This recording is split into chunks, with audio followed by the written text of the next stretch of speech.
Allez, c'est reparti pour notre matinale édition spéciale à partir des universités d'été de l'Anacofi.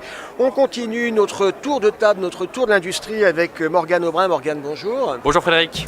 Morgane, vous êtes directeur des partenariats chez Interinvest et vous avez une grosse actualité de rentrée puisque vous me disiez lancer une gamme de produits dans le private equity. Tout à fait Frédéric, effectivement l'actualité chaude et la grande actualité chez Interinvest, c'est le lancement d'une gamme de fonds immobiliers. Deux fonds qui seront commercialisables d'ici la fin de l'année. Oui. Deux fonds avec des sous-jacents immobiliers et immobiliers gérés, donc dans des secteurs dynamiques mais diversifiés. Dynamique, vous lisez la presse comme moi. Moi, j'entends dire qu'il va y avoir de la crise économique, il va y avoir du télétravail, que l'immobilier de bureau va souffrir, que l'immobilier résidentiel va souffrir. Et on me dit que l'immobilier, les murs de commerce, avec le développement du commerce, ça souffre. Vous n'êtes pas inquiète, ça ? C'est vrai, on lit, je pense, la même presse et vous avez entièrement raison.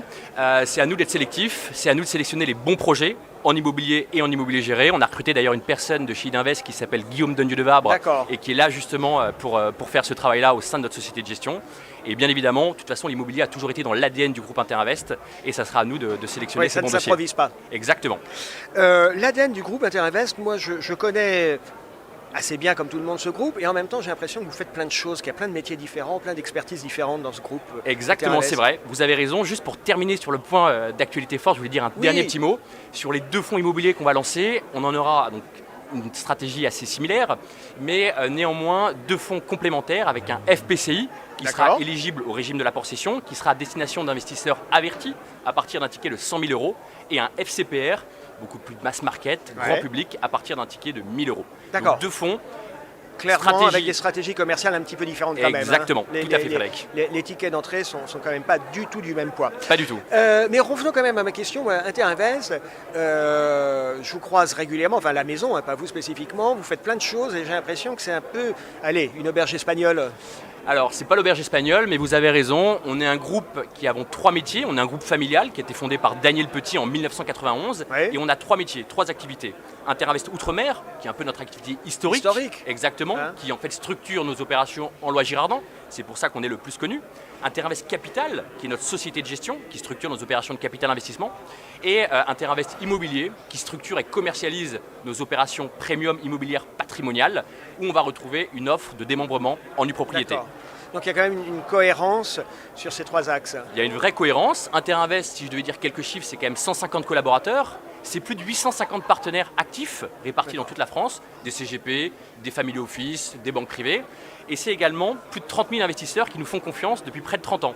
Avec là aussi une offre chez Interinvest qui est 100% dématérialisée, full digital. Ça, c'est dans l'ADN du groupe et qui permet pour nos partenaires et pour nos investisseurs d'avoir des services dédiés en ligne et 100% digitalisés.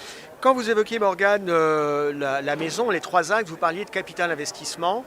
On a l'impression que pour le capital investissement, compte tenu de l'orientation des marchés, c'est sans doute le bon moment pour jouer cette carte. Exactement, tout à fait. Et c'est d'ailleurs sur cette activité-là qu'on se développe le plus. Interinvest Capital, donc notre société de gestion, on a trois verticales. Une verticale fonds immobiliers, on en parlait en préambule et c'est la grosse actualité du moment. Une verticale de private equity avec des sous-jacents multisectoriels. D'ailleurs, actuellement, on a un FPCI, donc Fortuny, qui est éligible au régime de l'apport cession à destination d'investisseurs avertis.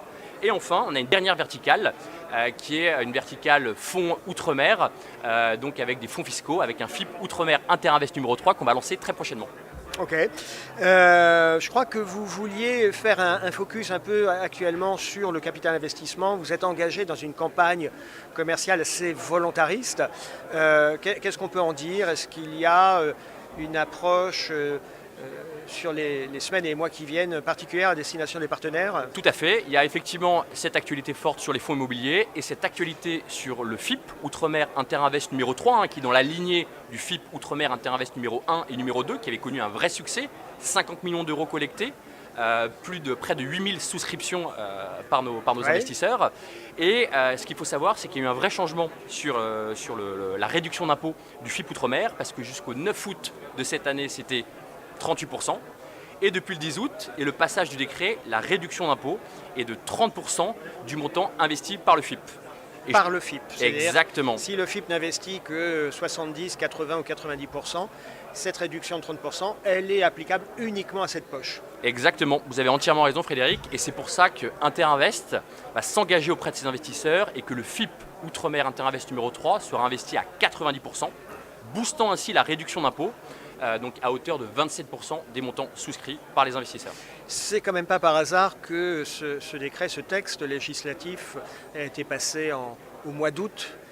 Je dirais pas en catimini, mais c'est quand même régulièrement comme ça. L'été, il faut rester vigilant sur les textes qui vont être publiés parce qu'on sait qu'il risque d'y avoir des choses qui changent la donne quand même. Hein. Effectivement, vous avez entièrement raison. C'est toujours, il faut être très vigilant tout au long de l'année.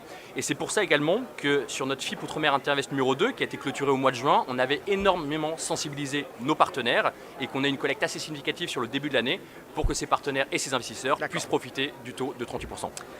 Morgane Aubrin, c'est très clair. Merci d'avoir été avec nous. On vous souhaite une excellente université Anacofi et je vous dis à très bientôt. À très bientôt. Merci Frédéric.